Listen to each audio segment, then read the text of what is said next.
ኖህ ከጥፋቷ በኋላ የወይን ጠጅ ጠጥቶ መራቆቱ እንዲሁም ልጁ በእርሱ ላይ መሳለቁን በኦሪት ዘፍጥረት ላይ የምናገኘው ታሪክ ነው። ነገር ግን የኢትዮጵያ ኦርቶዶክስ ተዋሕዶ ቤተክርስቲያን ሊቃውንት ይህንን ታሪክ እንደ ተራ ክስተት አይመለከቱትም። ይህ ታሪክ ከሺህ ዓመታት በኋላ በቀራንዮ ለተፈጸመው የመስቀል ምስጢር ጥላና ምሳሌ እንደሆነ ያውቁ ነበር? ኖህ ለምን ተራቆተ? ካምስ ለምን ተረገመ? ዛሬ የኖህን መራቆት ከክርስቶስ ስቅለት ጋር የሚያገናኘውን ጥልቅ ምስጢርና የመጽሐፍትን ምስክርነት እንመረምራለን። አብራችሁን ቆዩ።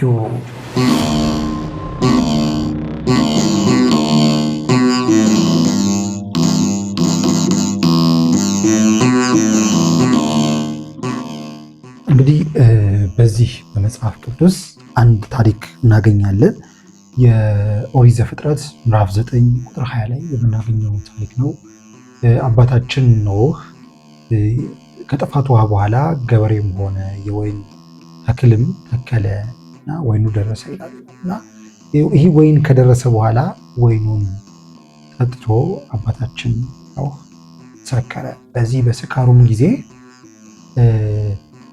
ልጁ ካም አየውና ለወንድሞቹ ነገራቸው። በአባቱ በኖህ ራቁትነትም ልጁ ኖህ ተሳለቀ። መጽሐፍ ቅዱስ ላይ የሚለው ነው ላሳያችሁ።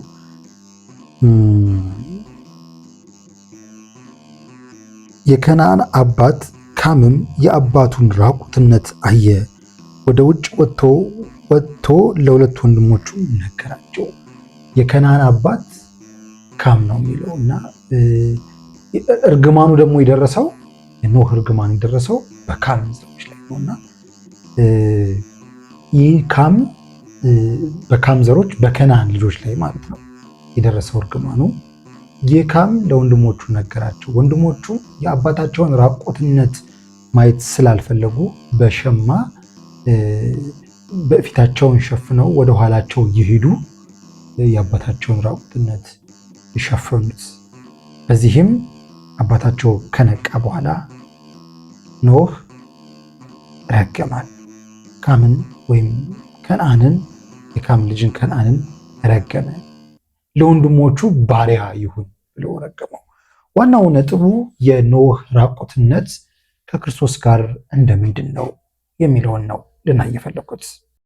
እንግዲህ አሁን ያለንበት ወቅት ሕማማት ነው። በዚህ በሕማማት የጌታችን መድኃኒታችን ኢየሱስ ክርስቶስን የሕማሙን ጊዜ በማሰብ መከራውን በማሰብ ሕዝበ ክርስቲያኑ ሁሉ በስግደት በጾም ይበረታል፣ ራሱን ወይም ሰውነቱን ይጎስማል። ይህ የክርስቶስ ስቅለት ዓርብ ቀን ነው ፈጽመው ጌታችን መድኃኒታችን ኢየሱስ ክርስቶስ ራቁቱን ከሰማይ ዝቅ ብሎ ከምድር ከፍ ብሎ በደረቅ በእንጨት መስቀል ላይ ስለ ሰው ልጆች ኃጢአት ሲል ስለ አዳም በደል ሲል ራቁቱን ተሰቅሏል። ይህ የክርስቶስ ራቁቱን መሰቀል አስቀድሞ በኦሪት ኖህ ራቁቱን በመሆን አስቀድሞ በትንቢት መልክ ተቀምጧል ማለት ነው። በቤተክርስቲያናችን ታስተምራለች። ሊቃውንት አባቶቻችንም ይህንን ያስቀምጣሉ።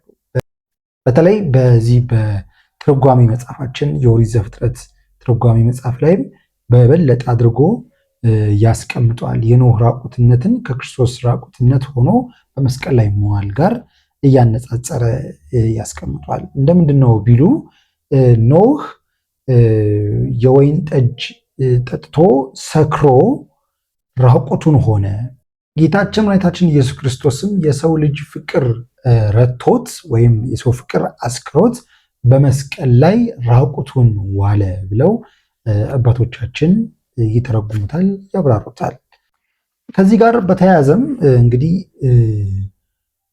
ኖህ በራቁት በሚሆንበት ጊዜ ክብሩን ያጣው በልጁም እስከ መዋረድ ነው የደረሰው።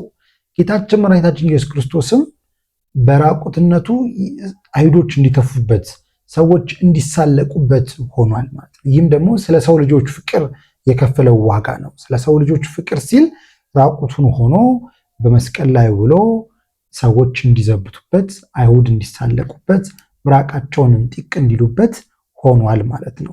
ኖህ ደግሞ በቤተሰቦቹ ዘንድ ነው ራቁቱን የሆነው፣ በቤተሰቦቹ ዘንድ ነው የተዋረደው፣ በቤተሰቦቹ ዘንድ ነው ኖህ በራቁትነቱ ታይቶ። በእርግጥ ግማሹ የኖህን ራቁትነት ቢሸፍንም ግማሹ ደግሞ በራቁትነት ቢሳለቅም ክርስቶስም በሕዝብ ሁሉ ፊት ነው የተዋረደው፣ የተናቀው፣ ራቁቱን ሆኖ የተዘባበቱበት። እዚህ ጋር አንድ ልናየው የምንፈልገው ነገር ምንድን ነው? ኖህ ራቁት በሆነ ጊዜ ልጁ ካም የአባቱን ራቁትነት አይቶ ተሳለቀበት ብያቸዋለሁ አስቀድሜ። ይህም ድርጊቱ ከጊዜ በኋላ ጌታችን መድኃኒታችን ኢየሱስ ክርስቶስ በመስቀል ላይ በሚሰቀልበት ጊዜ አይሁድ ጌታችን ላይ ያደረጉት ስላቅን ይመስላል። አይሁድ ተሳልቀዋል ጌታችን ላይ። ካም በአባቱ እርቃን ባለመሸፈኑ ደግሞ ተረግሟል። በረከቱን እንዳጣ ሁሉ አይሁድም ጌታችንን መድኃኒታችን ኢየሱስ ክርስቶስን በመዘባበታቸው፣ በማራቆታቸው፣ በመሳለቃቸው ከበረከቱ ተካፋይ እንዳይሆኑ ተደርገዋል። እነሱም ራሱ ይህ ደም በልጆቻችን ላይ ይድረስ ብለው እርግማኑን ለራሳቸው ወስደዋል ማለት ነው አይሁድ። ስለዚህ የካም እርግማን በኋላ ላይ የአይሁድ እርግማን እስከመሆን ድረስ ደርሷል ማለት ነው። አይሁድ እርግማኑን እስከ መቀበል ደርሷል ማለት ነው። አስቀድሞ በብሉይ ኪዳን የክርስቶስ መስቀል ላይ መሰቀል ራቆት መሆንና የአይሁድ እርግማንን መቀበል በዚህ ታሪክ ተጠቅሶ ታይቷል ማለት ነው። እንግዲህ እዚህ ጋር አንድ ታሪክ ማንሳት ወይም ደግሞ አንድ ጉዳይ ማንሳት ፈልጋለሁ። ኖህ አባታችን ኖህ ከጥፋት ውሃ በኋላ የገነትን በረከት ለማግኘት የወይን ተክል እንደተከለ ሁሉ ጌታችን መድኃኒታችን ኢየሱስ ክርስቶስም የጠፋውን አዳም ለመፈለግ ሲል በቀራንዮ አደባባይ ላይ ደረቅ እንጨት መስቀል ተክሎ በዛ ላይ እንዲሰቀሉ ሆኗል ማለት ነው። እንግዲህ ባለንበት ወቅትም የጌታችን መድኃኒታችን ኢየሱስ ክርስቶስን ሕማሙን የምናስብበት ጊዜ ነው። አይሁድ ጌታችንን ሆዱን 25 ጊዜ በእርግጫ ረግጠውታል፣ በጥፊ መተውታል፣ አንገላተውታል፣ ገፍተውታል። ወድቆ መነሳት እስኪያቅተው ድረስ ይገፈትሩት ነበር። ገፍትረው ተነስ እያሉም ያሰቃዩት ነበር። ደረቅ መስቀል አሸክመው አስጉዘውታል። ከሐና ወደ ጲላጦስ እያሉ እያፈራረቁ አንገላተውታል። የእሾህ አክሊል በራሱ ላይ አድርገው እሾሁ እንደውም መጽሐፍቶች ላይ ምን ይላል? እሾሁ በሚወጋው ጊዜ ልቡ ድረስ ይሰማው ነበር። ይህን ድረስ ነው የክርስቶስ መከራ። እንግዲህ አስቡት፣ እሾሁ ሲወጋው ራሱን ሲወጋው ልቡ ድረስ ይሰማው ነበር፣ ህመሙ ማለት ነው። ይህ መከራ ክርስቶስ ለኛ የከፈለልን መከራ ነው። ራቁቱን ሆኖ በመስቀል ላይ የከፈለልን መከራ ነው። ይህም ድንቅ ፍቅሩን፣ ፍጹም ፍቅሩን የሚያሳየን ነው። ክርስቶስ ለሰው ልጆች የከፈለው ፍቅር በጣም በቃላት የማይገለጽ ተጽፎ የማያልቅ ተነግሮ የማያልቅ ጥልቅ ነው። እንደውም ብዙዎቻችሁ አይታችሁታል። ዘ ፓሽን ኦፍ ዘ ክራይስት የሚለውን የሊብሰን ፊልም በጣም ገልጾታል ይባላል። መከራውን በጣም ጥልቅ አድርጎ ገልጾታል። ክርስቶስ ከዛ ከፊልሙ ላይ ከታየው የበለጠ ነው ያሳለፈው የተፈጸመበት መከራ ግን